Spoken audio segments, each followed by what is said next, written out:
Good morning, colleagues. So today we're going to discuss currency control. We're going to think which side we're facing the export control, and I hope we are facing them actually with our face. During the session we're going to see what's the situation.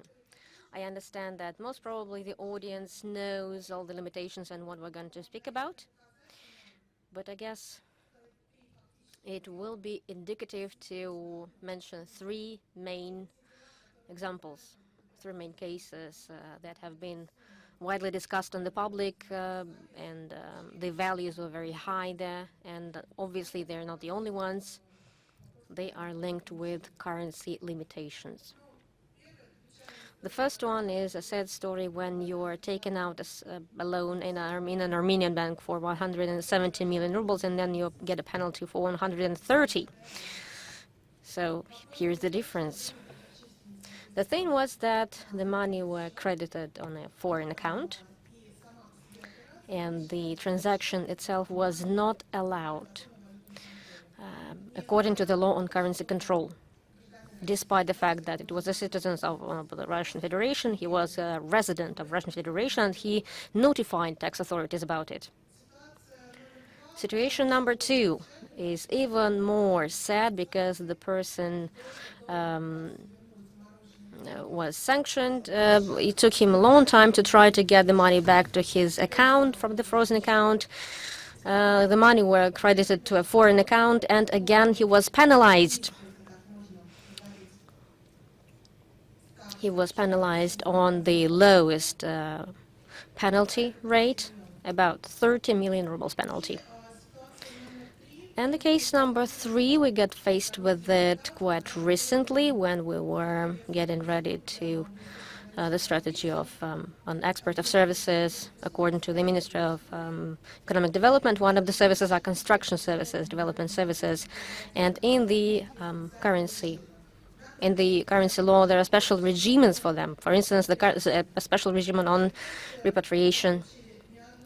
As a result, we received numerous letters from big developers, big construction companies, and they're exporting in developing markets. This is the structure of development and construction business. And the problem is that despite the special regime, the opportunity to repatriate funds that they are spending for construction and that they are getting back from non-residents, getting to the fact that developing markets, when you are converting currency, it takes a long time, and ultimately they get penalized for repatriation not in time, despite the special regime.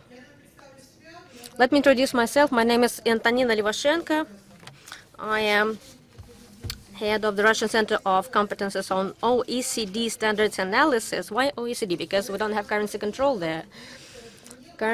Some countries did not have currency control. In some countries, it was cancelled in 1960s, according to a code of liberalization of capital movement. And recommendations to this code explain that it is not legal to establish currency control. When citizens want to transfer their funds to foreign accounts, that they need to notify authorities. For OECD, those currency limitations and restrictions and repatriation requirements, they are a nonsense for them that they're available in Russia.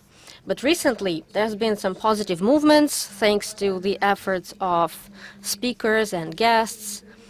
And we have moved on in liberalization of this control. We will speak about it a little bit later. Right now, I would like to show questions on the screen. Can we show questions on the screen? I would like the audience and the speakers to vote now. I would like to see your point of view. What do you think about currency restrictions and currency limitations? Option one. We're used to them and we are ready to follow them further. We have built it into our business process. Oftentimes we hear these arguments that don't change anything, keep it the way it is. Option number two. We're used to it, we're okay with it, but we are intimidated by extra liabilities, and we would like to reduce the level of liability here. And option number 3, currency limitations are discriminating us. If we're speaking about Russian exporters and export from Russia, because apart from commercial risk, a Russian exporter is incurring this currency restrictions risk. While the audience is voting, I would like to introduce you to our speakers. Let me follow the order. I wanted to start with the lady, but the lady is not here, unfortunately, yet. Dmitry Volvich, Federal Tax Service and Currency Controls Body of the Russian Federation. Minister of Finance of the Russian Federation, Alexei Moiseev. I have been cooperating with Alexei Vladimirovich for a long time on different issues related to liberalization of currency control, and frankly speaking, the Minister of Finance is trying to liberalize currency control. Ivan Minushka, a well-known, renowned lawyer from Pepelaev Group, and Vladimir Chikin, BCLP, a hard to spell name, Goldblatt and Partners. It used to be Goldblatt and Partners. With this handsome man, we're going to have our discussion today. My first question will be to Ivan. As a practicing lawyer, we know that in the last year there have been adopted a number of amendments to the federal law on currency control. They have a liberalized character, maybe not enough still. These are some movements towards liberalization. So businesses that are working with you, businesses that are seeking your help and assistance, these innovations, these adjustments, are they positive? And maybe you have something to offer what should be done. Thank you very much, Antonina. Thank you for the opportunity to speak on the subject. I would say that we are jogging on one spot where we're at least facing the right direction, but we're not moving there yet. We're doing the good things gradually. We're abolishing repatriation of ruble revenues of an exporter, but this is quite an exotic thing. When I'm telling my clients about it, I'm trying to make them happy about it. They're still unhappy about it because they're saying just try to sell something for rubles. To export something for rubles. These cases have happened, but they are very few. They're still exotic. However, the idea of positive currency control is an interesting idea. Is it going to become easier? Let's imagine maybe not only in rubles we should cancel repatriation, but in foreign currency as well. It will not become easy because there is law 265.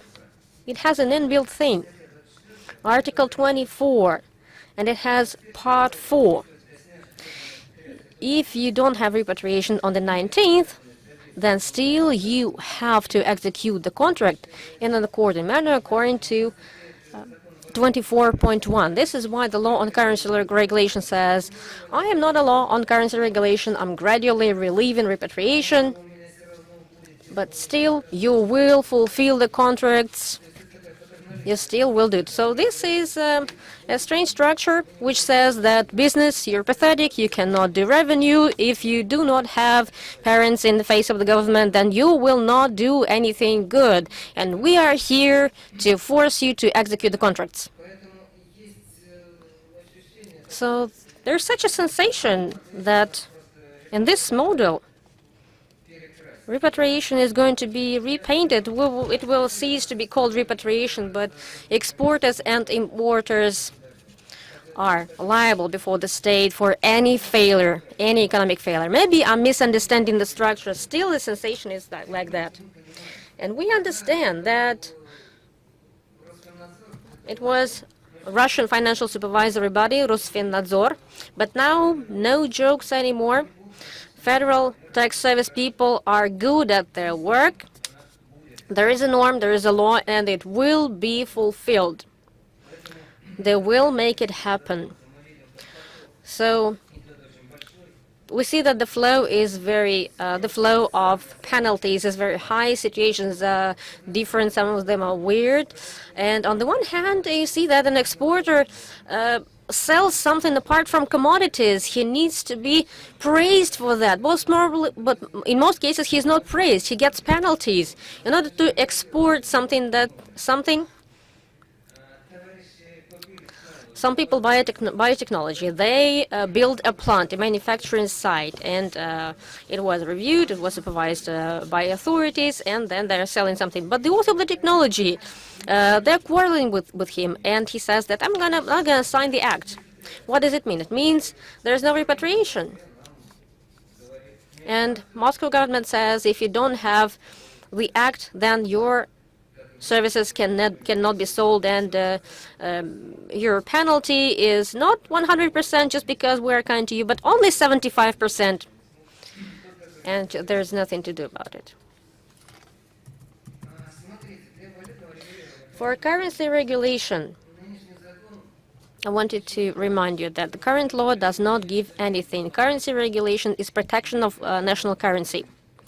And when we're saying that to exporters and importers reach repatriation, it would make sense if we also had a ban on getting capital out of the country, on the outflow of the capital. But otherwise, we are trying to fill the barrel that doesn't have a bed, an infinite barrel.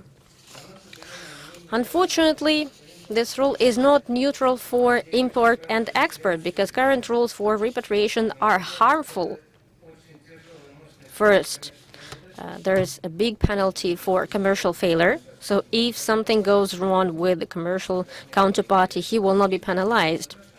But the one who's responsible for the contract will be penalized. We are going to be penalized because we took the risk. And these penalties and fines are very formal, so in courts, during litigations, it's really hard to get something back. Many things that are available to our foreign competitors are not available to us exactly because of repatriation. For instance, we understand that according to contract, we cannot gain full amount, full return. You want to give an account. Okay, you get an account, but you pay fast, but you can't do it. Because if the payment is overdue, you cannot give a discount because you have a public liability and you cannot change it. Changing individuals or changing of owners, but cession agreement. Try to give a discount here, but it's impossible. Advance payment that cannot be reimbursed. For instance, you order something, then you don't need it in your business, but the counterparty has taken an advance payment, and it's going to be your debt further, because you're going to be happy if they don't take anything from you for that. And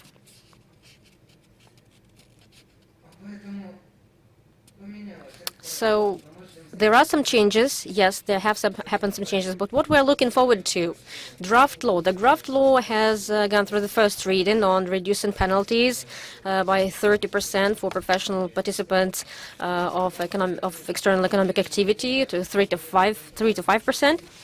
This is cool. Currency control, if it turns into the system of collection of information, then the punishment should be not in this huge manner, but for failure to provide information. So 3 to 5% is a very feasible amount. It really makes sense, and we're looking forward to getting this law in place. Thank you very much. Thank you. Can I make a brief comment? Actually, I was planning to give the floor to you further, Alexei Moiseev. I wanted to clarify. Indeed, many steps have been made, and they will be made to liberalize currency control. First of all, in terms of responding to what my colleague has mentioned. And second question is anything going to be done in relation to criminal liability, and that means not only administrative liability, but criminal liability? Alexei. Yes, thank you very much. we're sitting in our big offices and we don't have no idea how business actually works on a daily basis. So I was listening to Ivan very carefully. In the beginning you said cancel repatriation, but then you say no, it's okay. Just don't worry about it. Don't waste your time there because it will not help anybody. And 2 minutes passed by and you said that repatriation is very bad. So I failed to understand. Canceling repatriation is not going to help anybody, or it should be cancelled. Excuse me, I'm really sorry. But the message that we receive usually is no matter what you do, everything is bad because everything is no good. So you'd rather not do anything. Just don't touch it. Keep it the way it is. So this approach does not motivate at all. Second, you have done something, but since you have not finished it, you shouldn't have done anything. And point number 3, if you do something, just take it all and keep it all and turn it upside down. So what I would like to ask you to do, when you're asking us to do something, could you please put it all in a clear way so that we know what to do? And you're saying that we are jogging on the same spot and we're not moving in any direction. Well, we're trying. So my point of view is a little bit different about ruble. I do not agree with you at all.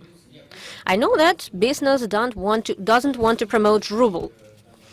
Russian Chinese business doesn't want to promote Russian ruble. Russian and Turkish business doesn't want to promote ruble. They all are very reluctant to do it. They have been trading in dollars and they keep on trading in dollars. And then one of the banks gets onto the list and they come to us and they're saying that all our assets and liabilities are in dollars. We have been telling you that it's dangerous. And this situation, this case has been repeating over and over again. So my message is, dear friends, please switch to another currency apart from US dollar. Euro is, is to be discussed as well, but please switch to another currency. For instance, if you're buying something, if in Latin America somebody buys some metallurgic products for us, they're telling me it's impossible, but I'm sure that any bank can do it in any currency you want. And this is a part of what we want. Euro, dollar. At some point, some time ago, there was a desire to switch to everything to euro dollar. Just the same way structural clauses, I hope, will switch us to a two-sided market in ruble. And I hope that there will be more transactions in rubles. So please don't tell me that ruble is our priority. We have been incentivizing new calculations and we will keep on incentivizing other currencies. But switching to answering your question. Of course, there is a point where we have not moved in any direction yet. Maybe in the basic law we have not moved anywhere yet. We've discussed it in the Ministry of Finance, and our point of view is that we should rewrite it, we should adjust it that in a way that it hasn't. We shouldn't state that we should state, for instance, everything that's forbidden and that what's not forbidden is allowed. And we will try to promote like a different approach compared to the one that we have now. And we have had some movement in adjusting the code for administrative penalties, and we must move on to criminal code. Because there's no such crime as outflowing funds abroad. So if I was not a state official, I would have a full chance to transfer all my money to abroad. There's an example, like if a criminal is like stealing a bag from a lady in the street, and that's what we're trying to prevent right now. So our point of view right now is that we should abolish an article that we have now. We can discuss some options. Maybe somewhere we should add these components to other articles. We must discuss it with our colleagues from the central bank and from legal authorities, and there, in practice, there is a crime such as outflow of capital, but we need to understand what it actually is, and we should introduce an article or a crime that's called outflow of capital. I'm not meaning right now any money laundering, but the article on money laundering, it's not there. It's not working properly now.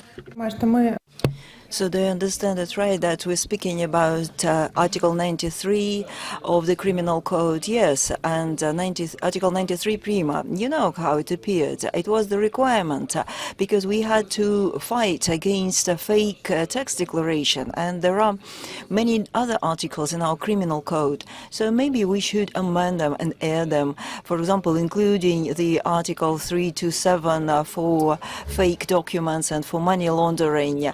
So this article that you mentioned was a decisive aspect in fighting against fake tax declarations. But anyway, the disposition of that article is wrong because it punishes for taking out money. So it's like you stole the bag and ran away with it. So we have to have consultations with the lawyers in order to resolve this issue. I guess what we see in Article 174, we could add some aspects to it and check it for different issues, including 327 article. So I don't want to go into details. I can only give you certain comments, but anyway, 193 and 193 Prima should be cancelled. I thank you. I would like to ask a question for Ivan. You have very good analysis with regard to Article 193 Prima, and there is no investigation of real crimes related to the origin of money. So if you could comment on this. I want you to understand me right. You know, if we cancel repatriation of ruble revenue, of course it would be good. It would relieve the life of our exporters, and this would be great to have positive regulation of currency. It would stimulate lots of things, but this norm in Federal Law 264 was leveled by another norm that says you have to be responsible for the contract. So it's not about crediting a currency to Russia. You know, you can do this, but then you can transfer it to any bank you want. It's not the main problem. If you have a failure made by counteragent, you would be penalized. So it's very important to understand the responsibility and the liability you have to take if you fail to execute your contract. So there is this double side in the contract. You don't have to repatriate the currency. You can leave it abroad, but you have to make sure you conclude and execute the contract appropriately. Well, maybe I understand it wrong, but you know, you have to make an additional agreement, an addendum to the contract, and then you won't have any problems. You have to sign this additional agreement. Well, it's different. It depends. Sometimes counteragents cannot be encouraged to do this. Let's say he or she got late, and then so we will conclude another additional agreement, and it's not good. Instead of taking it to the court, we begin to sign these additional agreements, and we have to understand that the Russian Federation is putting its grip on us. So the currency regulation should be cancelled, and I mean this law in particular. I do agree with your example. It's ideal, really.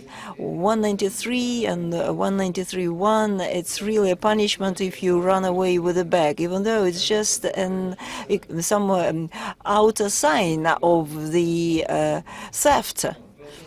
So it's just the law enforcement authorities can say, yes, we can see this money that is transferred abroad using fake documents, and we don't know what kind of thing it's all about. Maybe it's dirty money, maybe it's tax evasion or something else. But anyway, there are certain fake documents, and the money has been transferred based on those documents. And why? What's happening in reality, you know?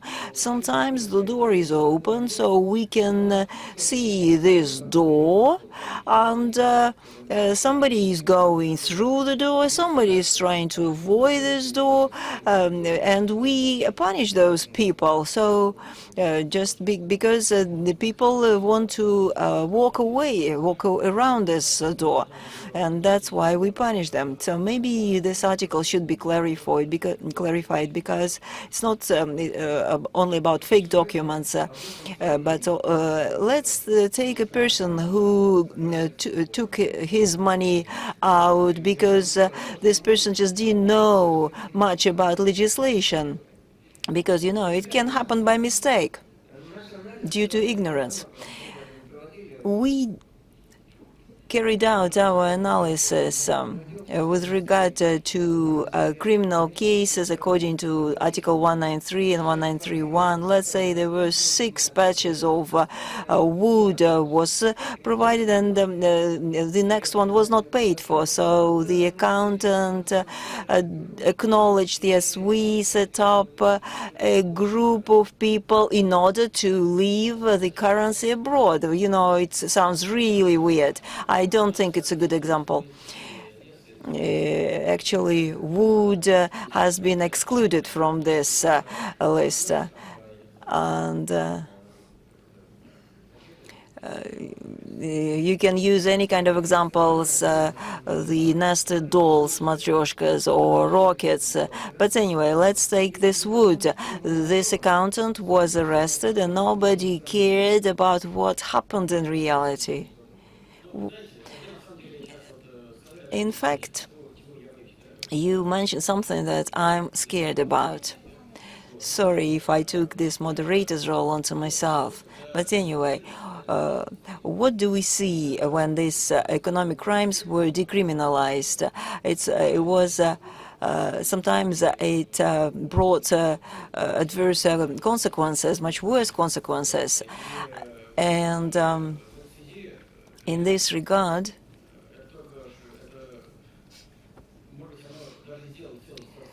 maybe it would worsen the situation if we just cancel those 2 articles, because it's more important to see how it is applied. So maybe what I said is not exactly right, but anyway, let's say you cancel it. You know, you remember those articles about decriminalization, but now the accountant, once this accountant acknowledged this, it means that we are taking part in the collision, and they all suffer. So it's quite ambiguous, and we have to take into account many different aspects, because it goes far outside of the scope of this law, and there's a very high risk. Thank you. Maybe I should now go have some coffee.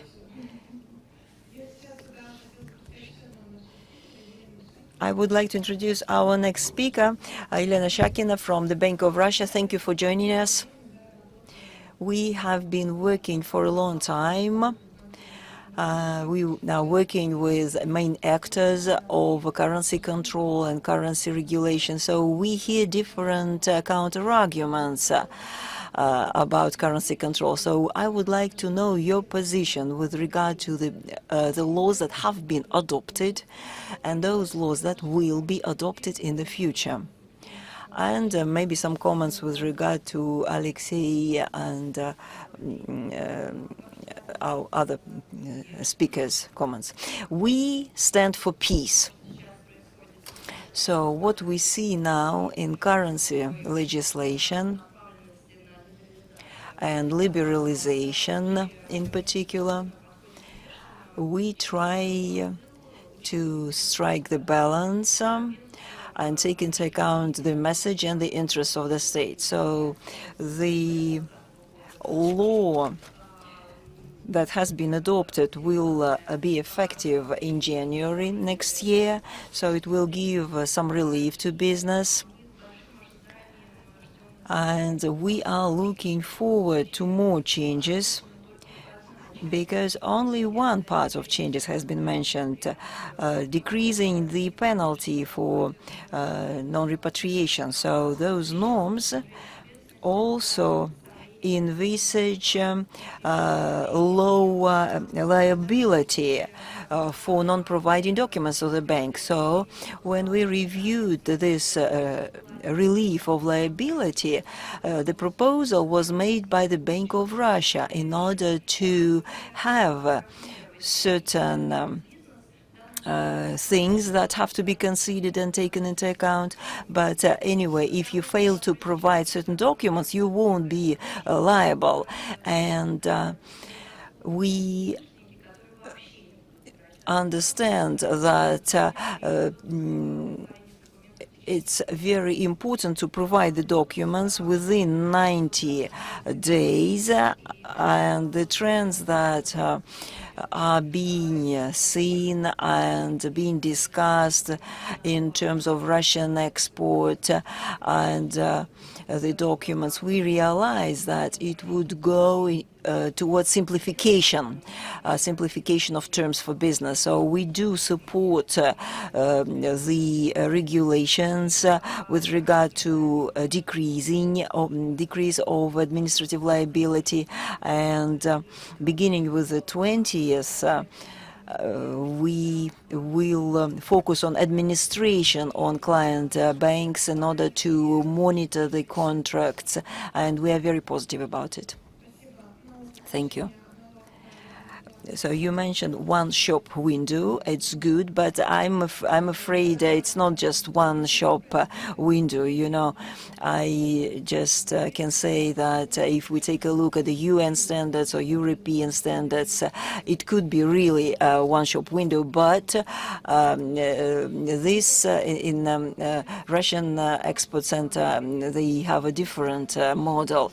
But what if we remove the repatriation instrument at all, something that Ivan mentioned? Well, Ministry of Finance and Central Bank understand that we are moving towards this by 2024. So we are going to analyze the market, the business situation, the attitude to this issue. So we'll be happy to get back to the question of repatriation of foreign currency overall. But now we have reached this agreement only with regards to rubles. But if it's about foreign currency, what suggestions do you have? It's too early to speak about it.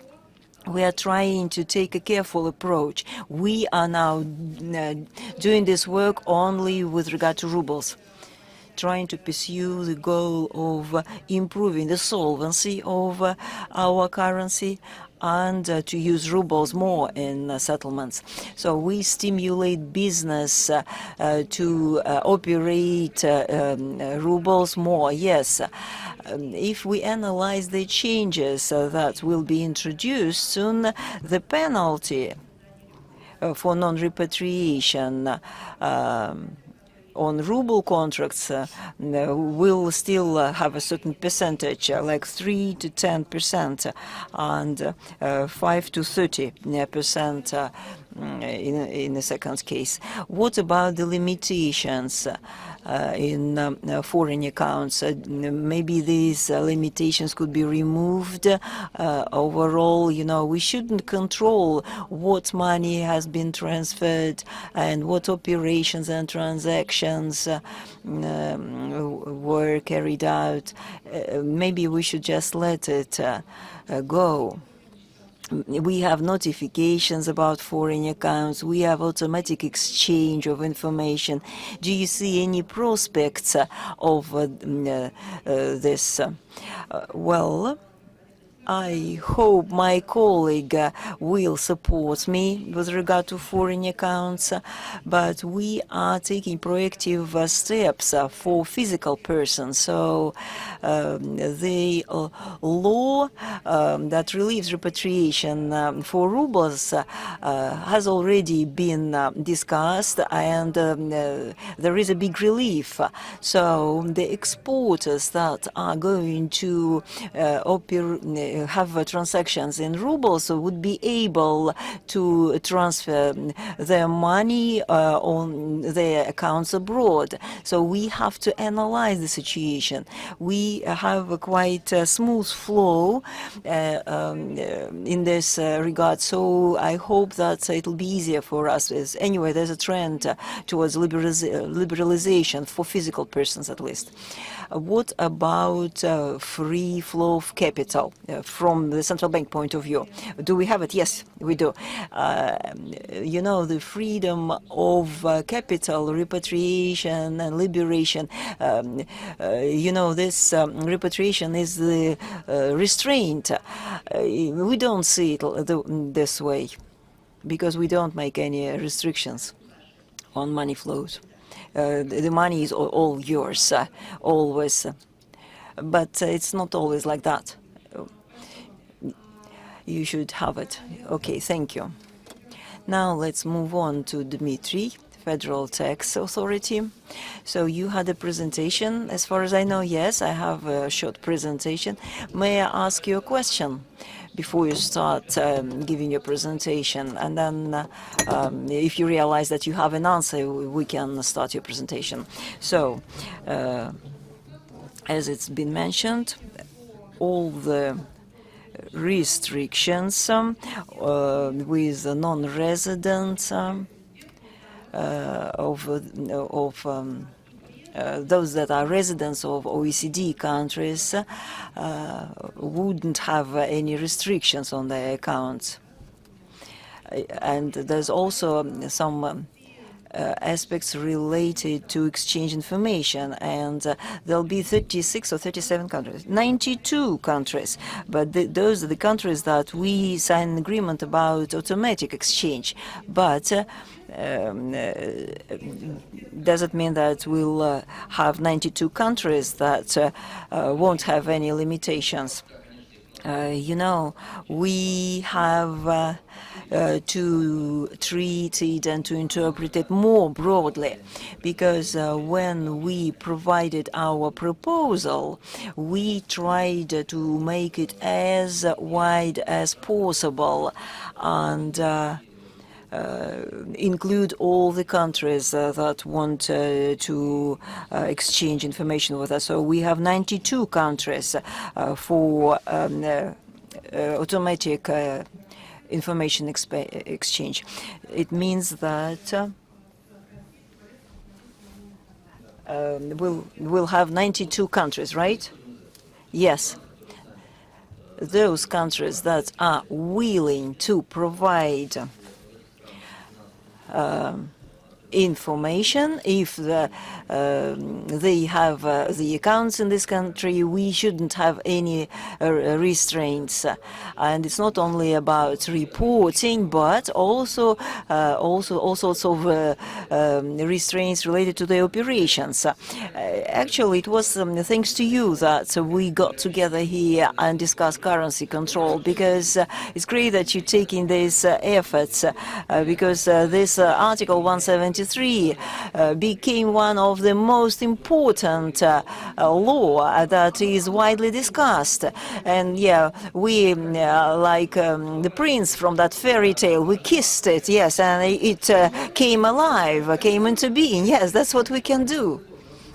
So today, this Article 173 regulates sanctions and counter-sanctions and the exchange of information. So it's good that it has all that.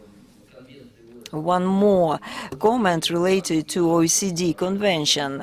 You know, actually, not a single country ratified it without any comments, because they have a lot of specification, some specific details mentioned. So we have a law that says, you know, all the currency regulation is mentioned here, but, you know, all the countries have their own norms, they follow them closely, and they are just distributed almost invisible. So there's anti-money laundering, the regulations related to security. So there are many things that are not that obvious, that are not called currency control, but it's part of it. You also touched upon markets of developing countries, and you know, they use the copy of post-Soviet system. So when our exporters go to those markets, they face a very difficult choice. What kind of legislation should they stick to? The country where they work? It could be CIS countries or the Russian Federation, and they realize it's much stricter, and sometimes they decide to follow the norms of currency control of the country where they work. So, and this can generate a lot of conflicts. So we try to relieve certain requirements, and you can see my presentation. Here you can see that controlling authorities are very proud of the number of currency controls.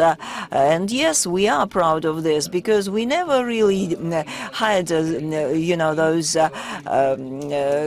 big inspections. So we try to move towards a different policy. We try to use all sorts of laws and norms and regulation that can help us take a softer view. You know, we try to use a minimum of sanctions, and we monitor closely the process of administrative offenses.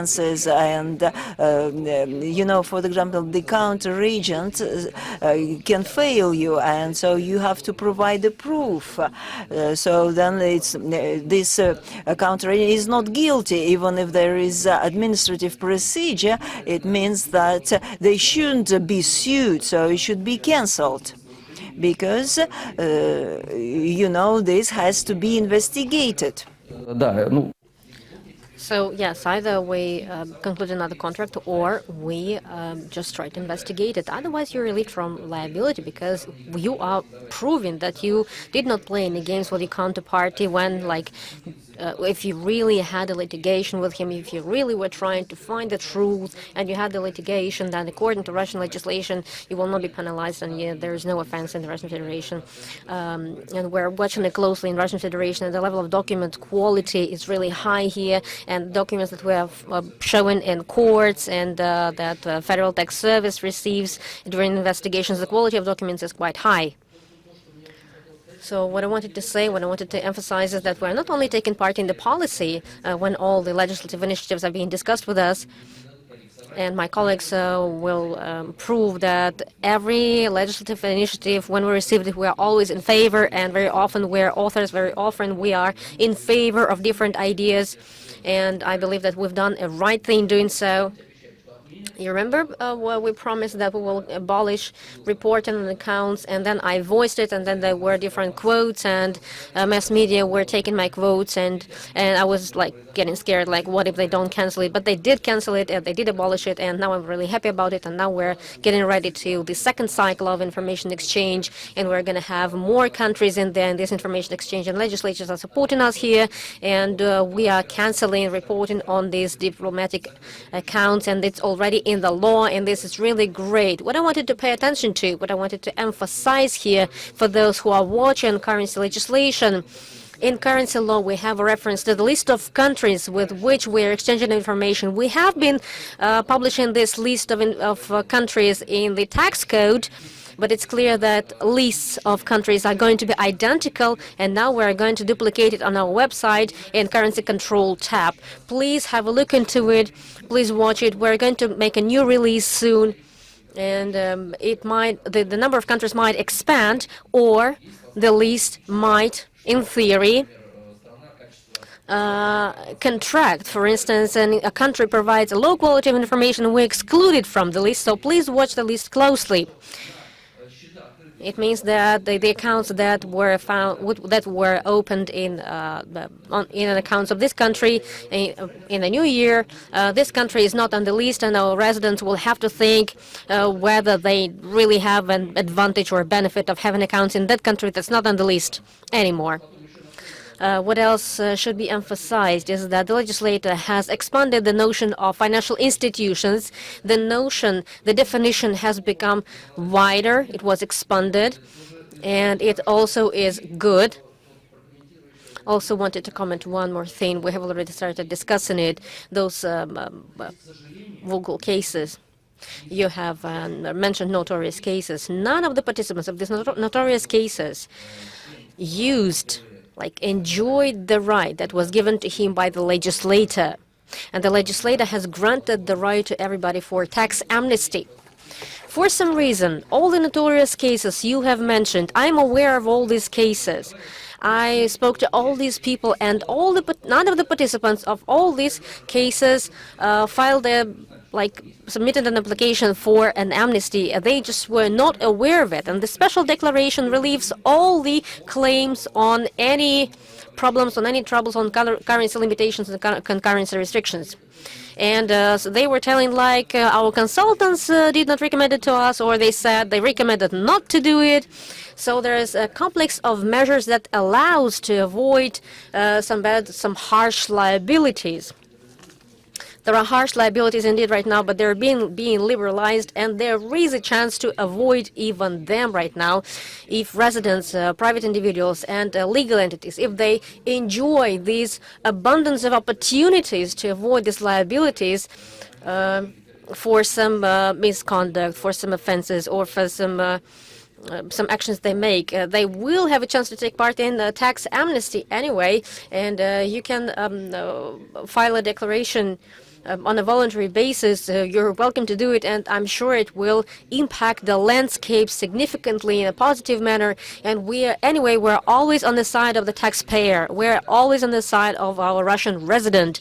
In any case, we are ready to protect the interests of Russian taxpayers, not in court, but in administrative procedure. Thank you. All right, I wanted to comment on something related to OECD countries. They don't have it. OECD do not have any limitations on foreign accounts, and they do not demand repatriation. Yes, they do have a supervision. Law 115 related to dirty money. Indeed, the rules are very harsh. As Alexei mentioned, some false document, the liability is really high. But we're speaking right now about this institution of currency control, which is additional on top to taxes. Let me ask you a question. Does the legislation of an OECD country allow to ban any economic actions, any economic relations with residents or representatives of certain countries, in OECD countries, any country, any legislation? Do they ban sometimes? Isn't it a currency control? This is sanctions. You can call it whatever you want, but these restrictions and these bans, they are different from an opportunity to have operations and transactions on certain accounts. It does exist. It does exist. And unfortunately, nowadays, in the recent 2 years, in the recent 2 or 3 years, it's been gaining momentum. When our experts were counting, when they were seeing reviews, currency control is good when you need to resist external challenges and external risks. Global economy right now is being calm and is being quite bullish. It's been developing in a wide sense. In a wide sense, I can agree with you. Let's think of Iceland that was introducing currency restrictions. But before they introduced currency restrictions, they made a request to OECD because they are a member country of the Code of Liberalization of Capital. They should have received a sign-off, and then only after that they could introduce it. So this is an ongoing story. And here, so there is, it's used as a measure, as a response measure. And here people have to pay penalties because they credit money for foreign accounts. Maybe they could use the instruments that you mentioned. They should have they should have used the tools. You have a legal education. I have a legal education as well. Maybe I'm a poor lawyer, but when I'm when I'm reading the law on currency control, I really want to drink something. I need some remedy. Now imagine business. Those entrepreneurs, they're doing some business processes, and some of them do not have consultants, just like Ivan or Vladimir, who are servicing their currency operations with some company. In the first place, it's wrong to say that businesses failed to find tools and they were actually available. No, not the law 173. I mentioned 140, and it's a very simple law. It's easy to read it. It doesn't give a list of any transactions. It says any restrictions for transactions if you believe that they were done according to laws. Law 140 was adopted in 2015, and there were 2 waves, successful waves. They passed by, and these clauses were introduced in Law 140 to relieve this tension. And since I'm responsible for special declarations as well, there's been a huge number of people that passed through my review, and they didn't even believe in the beginning. So really, are you serious? Only these 3 pages to be filled out to get a relief? So in case if you have troubles with tax code or customs code or something else, you can just fill these 3 pages and you can forget about it. And further, you either look into changes that are introduced into the law, or you can study and learn what else becomes available. So there are mechanisms, there are tools the state has provided for them. Do not get stuck in 173, Law 173. So there are more opportunities and more tools, and there are some ways to relieve the burden. There are some ways to relieve the penalties. We're not standing aside. I want to clarify about the accounts. It's great that you are showing on the slide this quote, but for private individuals, you can relieve all the for private individuals, you can transfer money from non-residents on the bank accounts to countries, member states of OECD and member states of FATF. Yeah, it's clear with OECD, but there is an option here. We can even try to work it through the Ministry of Finance. We have discussed this with colleagues. So if you read FATF with associated membership, I have always been favoring the approach when it would have 190 member states. If FATF, if we say in FATF, we don't only mean the full members, but also, for instance, Liechtenstein, that's not a full member. They are also following the standards of FATF. And other countries that are parts of regional organizations, kind of FATF, then the coverage expands significantly. Many of the Minister of Finance supports me. So I believe the law, even the law should not be changed. You should just need to change clarifications. Because when you take part in an event of FATF, then you will see members of about 200 countries who believe they are countries following FATF. compliant with FATF. Okay, got it. Now, as to law enforcement, maybe we should issue a clarification for everybody. We need to we need to hammer out a common point of view with the Ministry of Finance. Yes, if you can do it on the federal level, then on the regional level, the way it should be, it will be understood there, the way it will be interpreted there, maybe there will be some differences. I wanted to give the floor to Vladimir Ivanovich Chikin right now. Vladimir Ivanovich, what's your point of view? You are cooperating with your customers on tax issues, on customs issues. Federal Tax Service also includes both tax control and currency control. Is there some risk? Is there any risk that information received within currency control or information received within tax control can be further used to commit an offense? Dear ladies and gentlemen, thank you very much for the chance to speak here.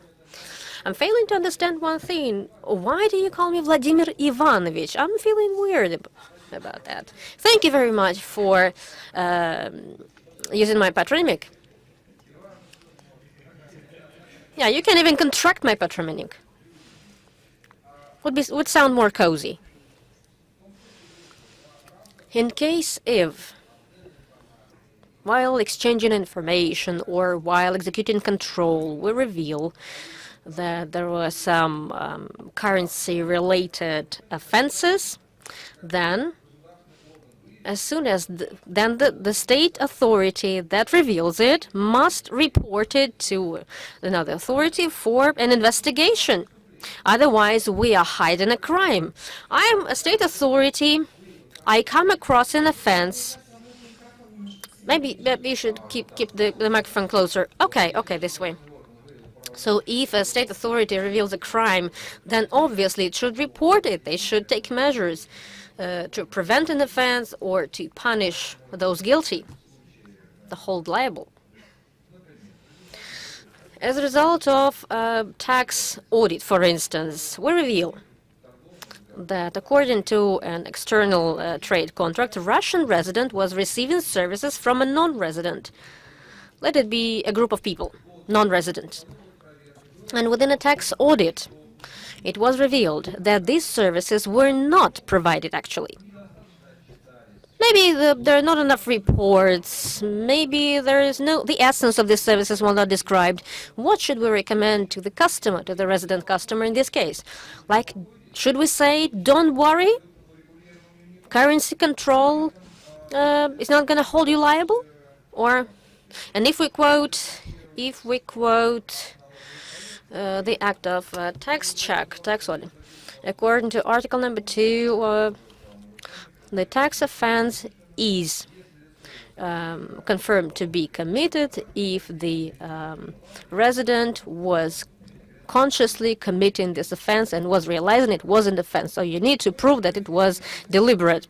While doing a tax audit, there have been revealed evidences that confirm that actions of participants were coordinated in this economic operation. An economic operation is actually the payment, the transfer.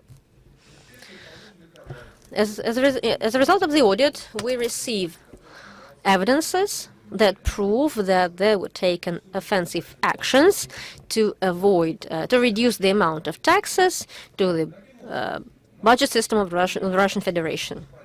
Thus, we have a disposition of Article 173 of the Criminal Code of the Russian Federation, so using fake documents, providing fake information, any tax audit will reveal it. So any tax audit that reveals it,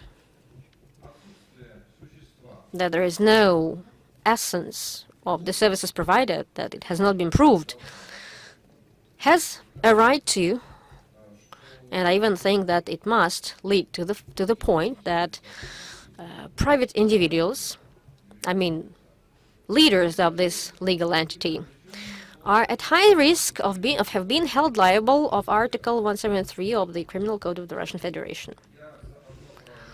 Meaning for one offense, and we have already confirmed that 193 prim of the criminal code is the article when we're carrying the bag, so the crime has been committed and we're running with the lady's bag. The fact that we are running with the lady's bag does not confirm another fact that me personally, have committed the offense, the crime, that I was the one who stole this bag of the lady. In this relation, and it has a reverse action as well, reverse force, according to Article 193 prim. I will not disclose the names, but we have one interesting case on Article 193, the criminal case. The criminal case is there. The result of this case has happened as a result of tax audit, and tax audit has revealed that legal entity was transferring funds abroad.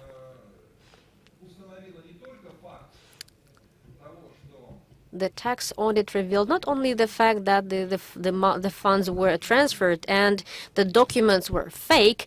It's one point. And point two is that taxes were not paid. So it's a tax offense and a crime on Article 193, and they're going together here. And my customer is asking me a question. We have a resolution after a tax audit, and they have reviewed a certain period in time, and they haven't had a look into the recent year. What are we to do? And the penalties are really high. Should we return this money urgently? We can borrow this money, but we will return them if we should do it. I was about to tell them, just pay taxes as soon as possible, and it will relieve the situation. But I didn't have time to do that. As soon as one audit was finished, another inspection got started. So the first inspection finished, the other inspection started, and it deprived me and my customer a chance of avoiding administrative liability. This is what we were going to do. Why was I actually not being sure whether I should recommend it to the customer or not? Because there is Article 193 or 193 prim. In this sense, I wanted to refer to the point of view of the Constitutional Court of the Russian Federation. The Constitutional Court of the Russian Federation says that you cannot use funds to excessively use your freedoms and liabilities. In the definition 28750, according to Article 193 prim, it says that federal legislator establishes offensiveness of the crimes committed according to the Constitution of the Russian Federation, Article number 75, and the degree of popularity of these offenses and the impact of these crimes and inability to overcome them with the help of other legal tools. Article 193.1 can be overcome with the help of additional funds. So don't allow for avoidance of tax payments, avoid money laundering. So there are some restrictions in the criminal code, indeed. This is why I support the idea that if you cannot abolish Article 193.1, then as a clarifying principle, maybe we should include it into anti-money laundering legislation. It will be wise. The significance of the harm being committed. What's the purpose of Article 193.1? Control, meaning, and we have mentioned it today. Speakers have mentioned it today, and we understand it all perfectly well, that the harm is being done. The harm is towards the order of information provision to information. In case if you fail to provide information to the state, you cannot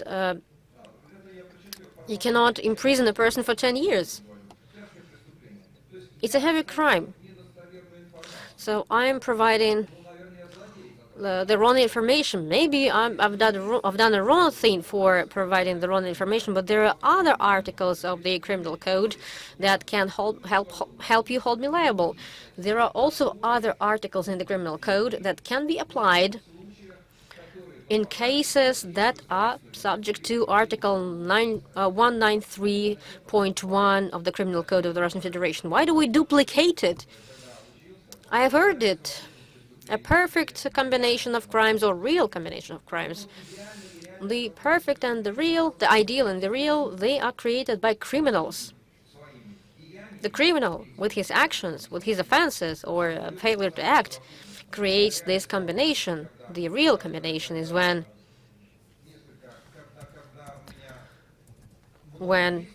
there are a lot of actions and there are a lot of offenses. The perfect combination is when we have one action and two liabilities at the same time. But it's not the legislator who should create these combinations, but the criminal with his criminal actions. So Article 193 and Article 193.1 are being used. Well, they are to be used in case if legislators, and in case if the state are failing to prove the fault of an individual. For instance, I cannot hold liable for the illegal export of timber. Let me apply 193.1. What should we do in case if we have arrears, or arrears are about to happen, some overdue payments? A standard recommendation of any consultant, of any lawyer: extend the terms. Just extend the deadline. Okay. And what I'm saying has been recorded somewhere. Is recorded and noted somewhere. And what does it mean? On this paper, with the note of my words, that I failed to receive my revenue from a foreign company. Just extend it. Extend the terms. And then he sends an email to somebody, and it's a crime.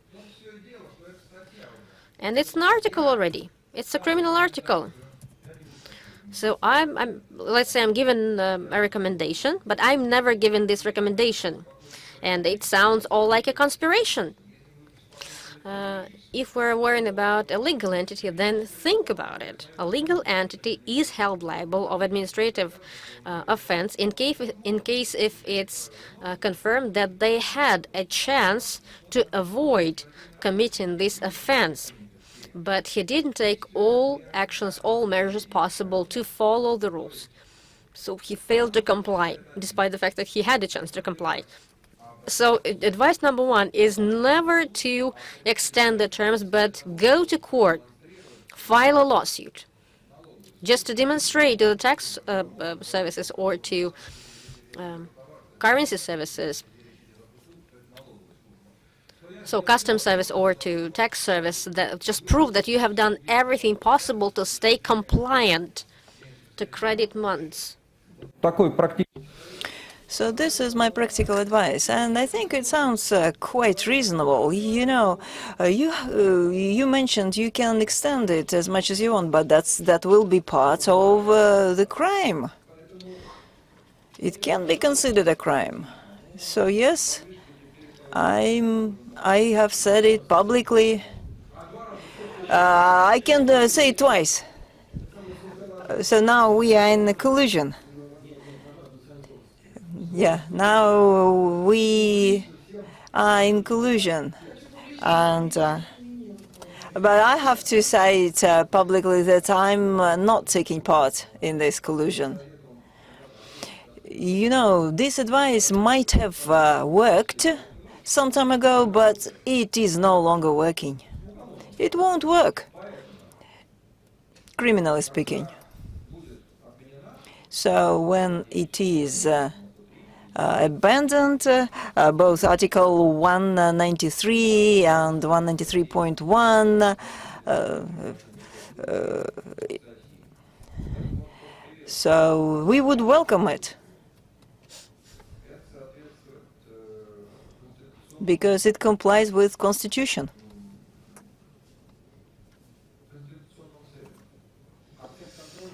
And as to the goal of control, it is not a constitutional objective. So this law about currency control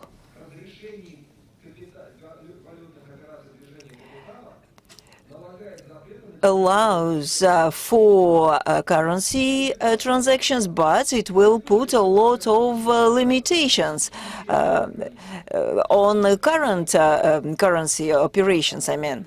So it's not good. You know, this law was adopted many years ago. So when they adopted it, it was clear that the current operations related to foreign trade were free, you know, because this is what was stipulated by the law. But as to the limitations on the capital movement, this had to be cancelled in 2007, and that's what they did. But then they included short-term loans, and then they established repatriation. So it was turned upside down. The global system controls the capital movement and gives freedom to current operations, whereas it's completely different here.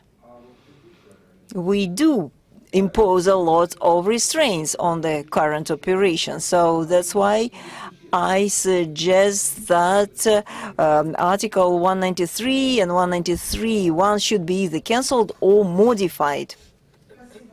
Thank you. Dmitry? I just wanted to make a short comment. I'm actually grateful that another lawyer confirmed what I said. And this was my advice. You know, when a person from the tax authorities gives recommendations, sometimes they can be misleading, but it's very often that it's worthy to follow our advice. One more thing, you know, when Dmitry said that currency control is a boring thing, but when I started working at the bank, you know, people told me in 1995 that, you know, the central bank will disappear shortly. I was also afraid of using currency control as the subject of my thesis, because it would be completely different. But it's still going on, you know, we're still discussing this regulations. And actually, this regulation number 265 was worrying for many people, because the extent of control was expanded. So it, you know, made a very big impact, so like an explosion. You know, what about the accounts of insurance companies? Well, get ready. And yes, we might, yeah, you will have to declare all of them. We also have some issues related to electronic transactions. I want to join my efforts with Elena. Yes, we can say that we should cancel repatriation and other things, but it has to be logical. You know, sometimes we can have it and sometimes we don't, but it's all about the same thing. You know, it's very bad when we have this fragmentary character of legislation, because arbitration court will have to deal with lots of issues. Yeah, that sounds logical. Sometimes the liberalization of certain aspect will be counterbalanced by something else. What we declared was we will be happy to remove all the restraints if you provide transparency. OECD countries and FATF countries basically removed all the restraints once all the information is delivered to tax authorities. So I think that was a good option. I'm afraid that the legislation in this country has a selective character because there are different exceptions. So you can do this here, but you can't do it there. So it sounds like this norm is following the same trend. So you know, it should be logical and should be fair and equal for all. Whereas if you have if you have an account in the bank, you will have a certain you will have one situation, and if it's a different account in different organization, you will have completely different situation. Physical persons don't have to report on their accounts abroad if their turnout is not over 600,000 rubles. There's another relief. But what's the point? So let's say they don't have to report if they have small turnover, but they have to report if they have larger turnovers. But both operations are visible in the exchange system. Actually, all these procedures are quite simplified. You can provide this reporting easily just once a year. And we studied hopes of our respondents. So they outlined different problems. So let's say they opened an account not to live abroad, but just maybe their children study abroad, or maybe they have real estate, and so they have to make payments.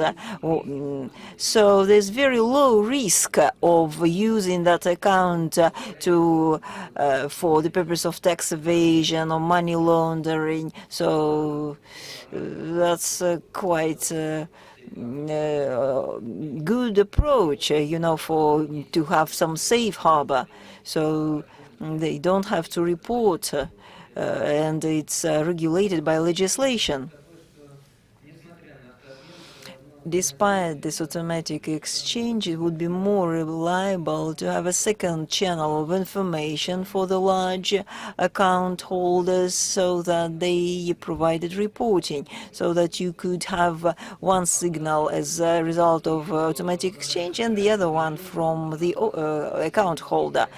You know, if we have just one sustainable channel that provides good, reliable information, then there's no need for anything else. For example, our tax code was different 5 years ago. For example, we had two channels, both provided by the taxpayer and by the bank. And once we realized that all the banks of the Russian Federation provide it automatically without any problems, they don't violate any rules, so they provide all the information within 3 days. So the Federal Tax Authority came up with a proposal to the Ministry of Finance to remove the other channel, so the taxpayer does no longer have to provide this information for us. And we had some pilot projects. So once we realized that automatic exchange becomes a routine and the information becomes much better, so we no longer require it from the account holders themselves. But also this reporting does not cover all the accounts. For example, there are certain limitations with regard to physical persons and legal persons, but not everybody chooses the option under 250,000. So the same principle that is used for automatic exchange, there's a standard saying that you can exclude all sorts of accounts and financial institutions if they have been accredited with a low level of risk for tax evasion, for example. So people don't really keep a lot of capital on those accounts. They don't get a lot of revenues, and that's why they excluded from the reporting. Dear colleagues, I suggest we see the results of our survey on the screen. So, do you have a screenshot? Yes. So,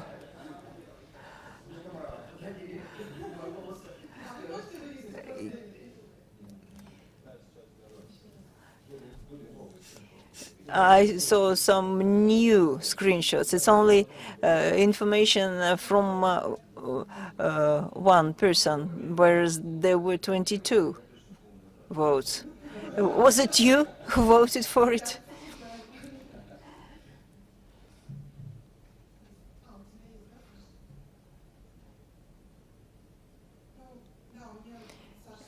Actually, I get this picture.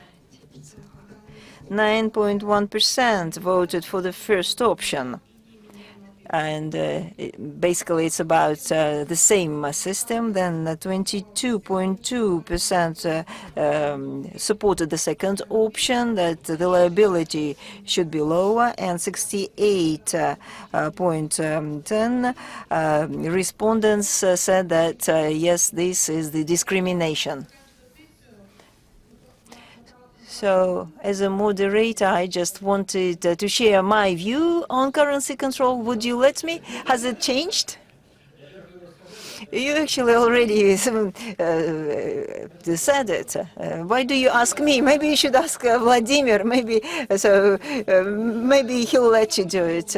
But you know, he's in collusion with you. I don't believe him anymore. I trust Dmitry. Yeah, it's the right thing to do. We have no other chance, you know. We can trust the tax authority only. We have conducted surveys about currency control, and we realize that the tools of currency control can be used for two purposes, for taxation authorities and for FATFA. So if we simplify it, currency control is used for different functions.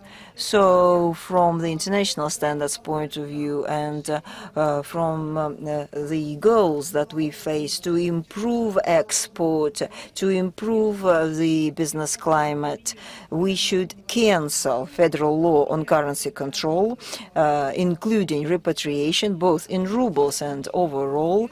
And it's important to cancel all the restraints with regard to foreign accounts. And I hope that we'll be moving into this direction. Ministry of Finance and the Central Bank, could you confirm? Yes. And what's positive? Two positive things as a result of this session. First of all, very clear understanding that Article 193 and 193.1 should be removed from the legislation. Are we going to do it? You know, it's like you talking to children. Children, tell me, do you want this? Shall we do it? Yes, we shall. And another positive thing is that we're going to get together again.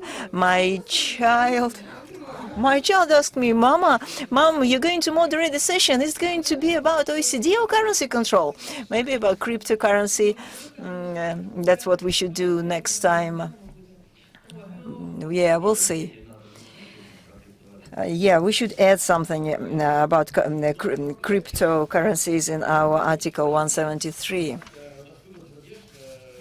So siphoning out money abroad is about money, whereas 173 is about property.